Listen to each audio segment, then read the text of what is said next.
Pessoal, acabei de pegar um tucunaré aqui, ó. Foi pro pau. Tá no pau. O Vacilão tá vendo aí se tira ele. É bonito. Oi? Quer o quê? Pelo menos 3 kg tá. E quer que eu faça o quê? Alguma coisa? Pera aí.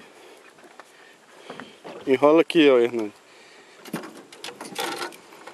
Enrola aí a linha. Nós estamos vendo se tira ele.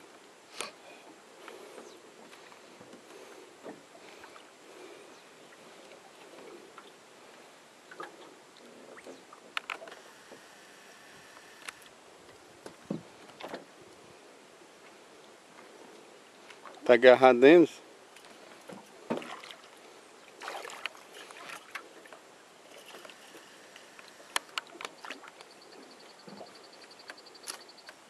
Ó, ó o tamanho. Ei! Nossa, mãe. Alicate, cadê o alicate?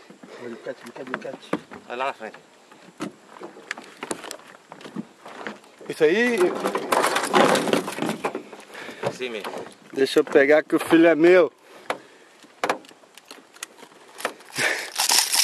Ê, moleque. Cadê o... outrozinho aqui? Então, segura aqui, ó. Vacilão.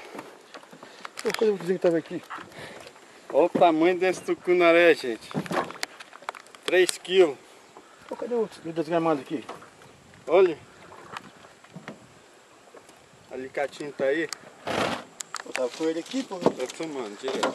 Qualquer coisa, esse aqui não dá certo, não? Tô tirando outro, filho. Tô achando o outro, não.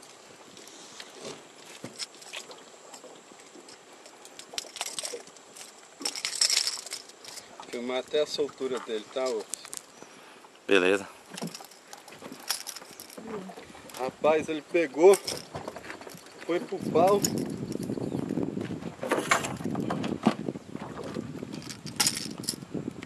Ai, cadê o alicate? Conseguiu tirar, não?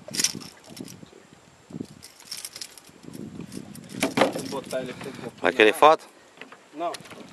Ah, foto. Peraí, Um peixe, depois nós tira foto. um peixe bonito desse aí, cara, tem que tirar foto, Não, hein? nós vamos tirar, só pra ele não morrer. Afunda, Tá filmando aí. afunda a cabeça do peixe, hein? Isso.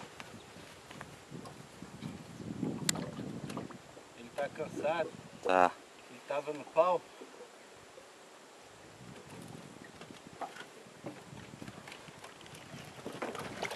Agora, Bonito o peixe, hein? agora sim, agora a foto, né? Olha só. Vamos tirar umas fotos agora, tá?